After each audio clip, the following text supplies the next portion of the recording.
Greetings, beautiful relics, and welcome to our art video. We're going to be using Ilio Sketchbook today, some Winsor & Newton watercolors, some Master's Touch fine liners from Hobby Lobby, a now overpriced mechanical pencil, tri-tip eraser, and a kneaded eraser. And here's some honors I did the other week. You'll be seeing them, so I decided to show them off. Our reference picture we're going to be using is from Felon Fair, an amazing group of LARPers and product producers. Like, they make their own costumes and they sell costumes, and I guess costumes really quite isn't the right word, but they make cloaks, they sell cloaks, they make tunics, and it is costumes. It's a costume kit, and they make it all.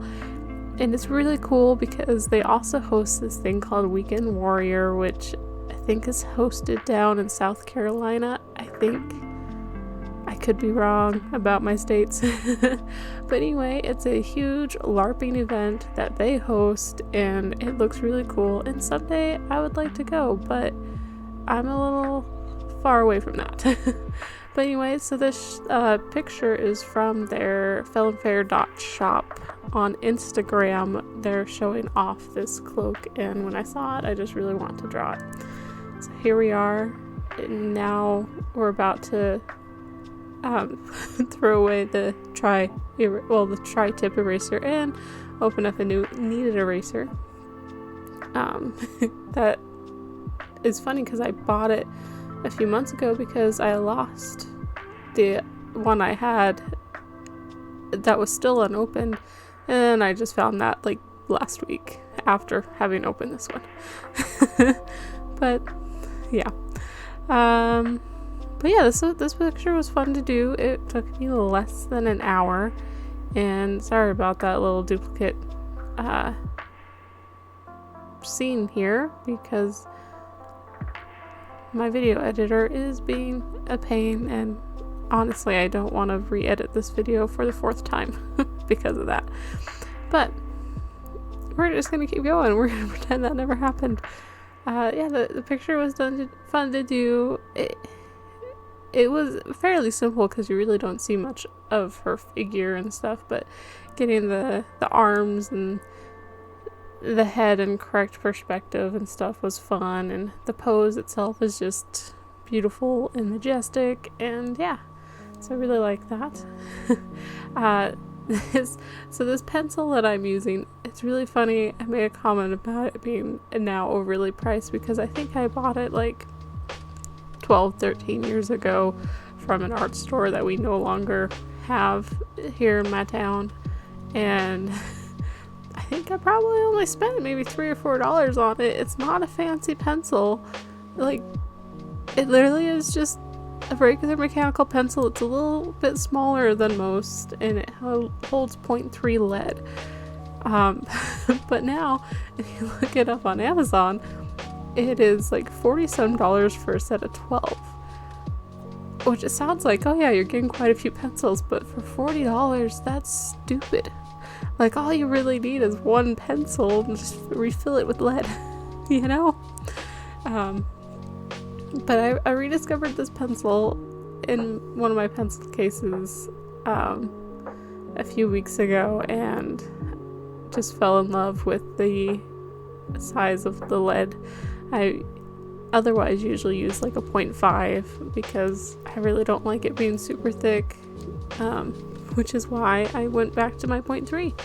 I like skinny lines, and especially for sketching and stuff. But yeah, I did my best to replicate the gauntlets and stuff, but I did take a little bit of liberties, which then I ruin when we color them, but that's okay. I guess I don't ruin, I redo them. That's a better word. Getting the wrinkles in and just the flow of the cloak and everything. Yeah, super fun, super great stuff. Sorry, I'm not a super talkative person, so trying to fill a 20-minute video with conversation is very difficult, and I don't follow scripts. I don't follow scripts very well, which, yeah, Getting hair. Like, you can tell in the photo that she does have some like loose strands up there, which I didn't end up adding, but I tried to add like a little bit of lift to the hair on the top of the head a little bit, just to keep it from looking too flat, which in the reference picture with human heads, it doesn't always look as flat as it does when you put it on paper, you know. And for the cute little flower crown, we're just doing blobs because flowers are just blobs. That is my motto for drawing flowers now. Is they're just blobs. It makes things a lot easier. And yeah, makes it so much easier, especially if you're not trying to be super detailed. Like in this case, it's a nice little sketch and I don't need to draw every single detail of every flower. That's not my style. I tried being a super detailed artist at one point, and like I don't think I ever completed any of those artworks because it just took too long and was frustrating and not enjoyable. So I have like fully embraced the fact that I am just a sketch artist and I occasionally throw color in things and I love it. Like, I think getting to a point where you are comfortable with how you draw and not trying to draw how somebody else draws is such a good thing, because that just brings out confidence in your artwork and you start to enjoy it a lot more, you know? So I highly just recommend figuring out what it is you like to do and go from there. Because I like simple and quick, and I really admire like super rendered and detailed artwork, but I don't want to do that. I really don't. And like, let me just like throw out there that the reason I'm not going to re-edit this video to fix that little duplicate scene is because I just want to be done with it. Like I took the time to record the video, I edited it once, found issues, edited it again, found more issues, and then edited it again, and here we are. So we're just gonna get what we get, and I'm gonna be happy with it because overall it's great. And we just need to, you know, do the same thing when it comes to any other hobbies and crafts that we do. Like, unless you are an engineer of some sorts and whatever you are crafting, you know, could kill somebody if you're not careful. Please, if you're an engineer, be super detail oriented. That'd be great. Sorry, that's a very odd tangent to go off on. But anyway, this sword took me forever to get nice and straight and symmetrical. I don't know what it was. I can generally draw fairly straight lines, but this day, especially when I went into the line art, they're not straight, and I was like cringing the whole time finishing it and everything. Gotta remember to, you know, lift up the piece and look at it head on and make sure everything's proportionate. And we're just getting rid of some of the loose graphite, rubbing the kneaded eraser. That's just one thing I like about kneaded erasers. You can just rub it on there and kind of lighten up the sketch enough to be able to add color and stuff. Sorry we're not fully in screen. This was my first time recording with this setup, which I'm super like pleased that this setup worked so well, because I've never recorded myself doing art like in this manner. Like before, when I've tried, it was just my phone precariously perched up onto a Sketchbox from, you know, the Sketchbox subscription service. Like those nice long boxes, like I would stand that up on high. I think I would do a little piece of tape over my phone and have that like just precariously right over my artwork, and it worked, but not great. So having a nice camera and an actual tripod and getting this set up, I'm pretty pleased with how it all turned out. And I need to work on the lighting a little bit, but overall I think things are pretty clean. My shadows aren't overwhelming the picture, I don't think so, but we'll keep working on it. As I've said in all my other videos that I've produced this last month or so, it's a work in progress, and appreciate your patience and your time just hanging out with me and helping me figure this whole thing out. So my watercolor palette looks terrible because I never clean it. I used to clean it, and then I figured out that I remembered that I can just reuse those colors. And so I do, and that is actually exactly a lot of what happened here, is I just reused a lot of the colors that were pre-mixed and threw in some additional colors to change it and everything like that. So I bought this palette, how long ago was it? It was probably about 6 years ago. Maybe was it 6? No, it was 5. It was 5 years ago, going on to 6, because it was when my previous job had just opened up, and I want to get a nice watercolor palette because I want to try it out, and I saw this one and liked it, and I wanted to do something that wasn't like an off-brand, because sometimes those are great and sometimes they're not. So I just wanted to go with something that was a name brand and test it out and see how it went, and I love it. Like, this palette's held up ever since then. I refill a couple of the pans every now and then just with tubes that I've purchased, and then in that middle water well I've added a little bit of black and Payne's gray. My favorite Payne's gray is amazing. If you have not utilized Payne's gray in your painting, you're missing out. Like, it's such a perfect deep gray blue. Like, I love it. I use it a lot, especially in my scenery pictures and stuff, so that's why it's added to this.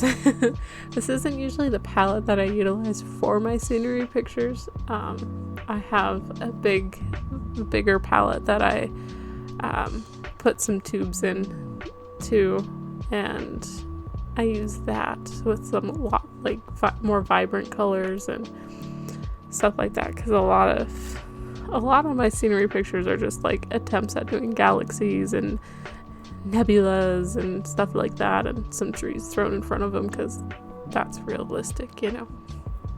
We're all about realism. Yeah, so we're getting some shadows in here, and just really light shadows, because the cloak isn't very dark, so I didn't want to make the shadows super dark either. So, and I think for the most part I did pretty decent with color matching. I think the sleeves and the bracers are the thing that are the most off color wise, and that's just because they're a little bit lighter in color and stuff, but I do darken both in a little while.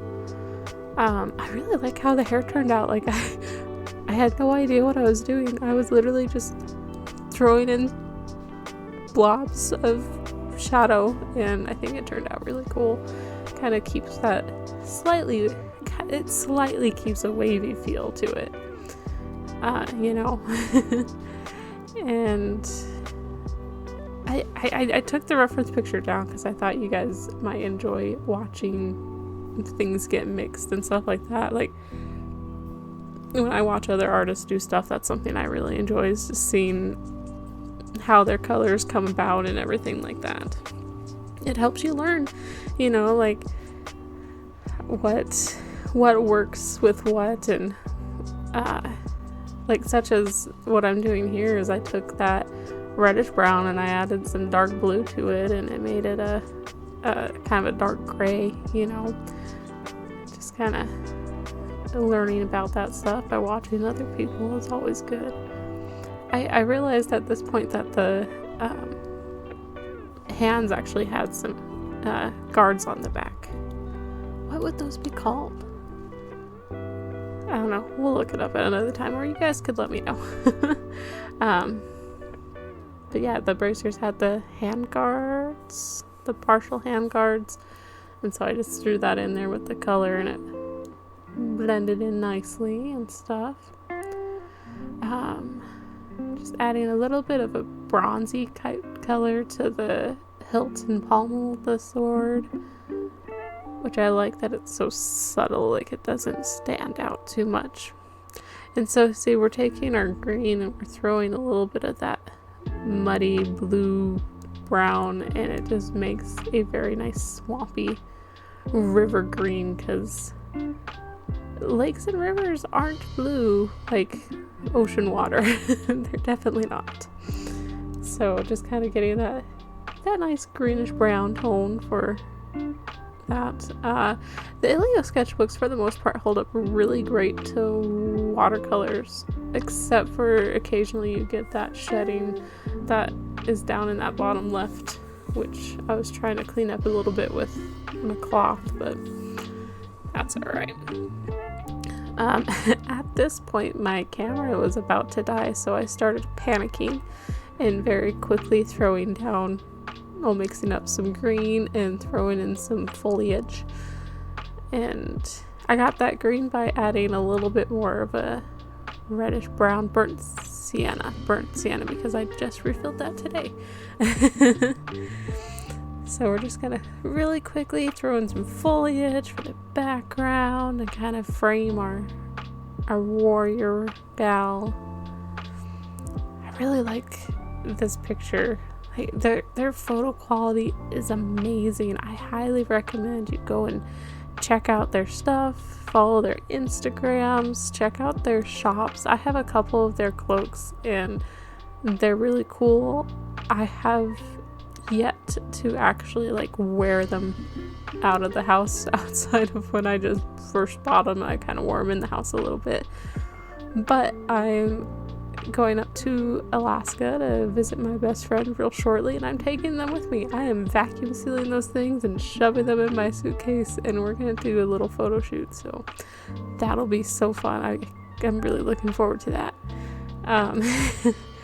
But I highly recommend it. Like, things are great quality, and they just released some coffee that they're now selling, and I really want to try that out, so maybe when I get back. And now here's the dreaded line art. I hate lining. I don't know why I did line art for this. Maybe because I want to feel like a more professional artist. I'm like, I will line this stupid picture. Because I don't usually line art, and yeah. But here we are, we're trying it, and like as soon as I made the first line, I regretted using these particular ones, because these particular markers, pens, fine liners, whatever, because I didn't want to do the black, because black is so harsh, and I was thinking, oh no, I should have used my sepia fine liners. It would have looked a lot softer, but too late. I had already drawn a line and it would have been obvious, so we just stuck with the black, and it did turn out good overall. The one that we're using is the smallest one, which is a 0.05, because like I said before, I like thin lines. The only time I really like doing thick lines is if I'm doing kind of a thick outline, kind of how they do with Art Nouveau. Did I say that right? I'm sure I will be corrected if I did not, but with that style, because that style is really cool, and I have some old pieces that I did where you do like a super thick outline and then use a nice thin line for anything on the inside of your piece. So I'm probably gonna do one of those again at some point, because I like how it looks. It gives it a very finished, polished look, you know. So I say I'm gonna do that, and I just got done telling you guys that I don't like lining, but see what I do to myself? Sometimes we just do it. Oh no, here comes the not straight lines.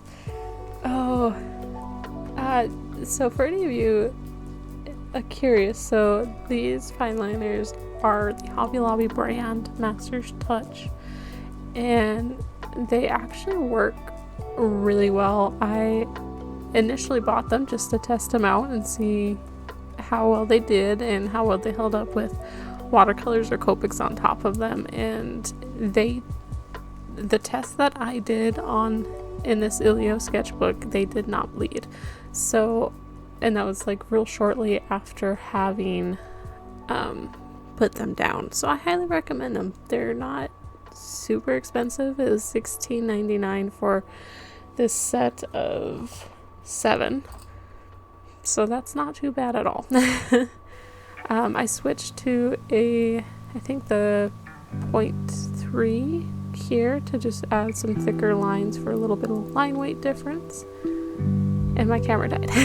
So here's our finished piece, and I hope you enjoyed it, and thank you guys so much for watching, and have a lovely evening.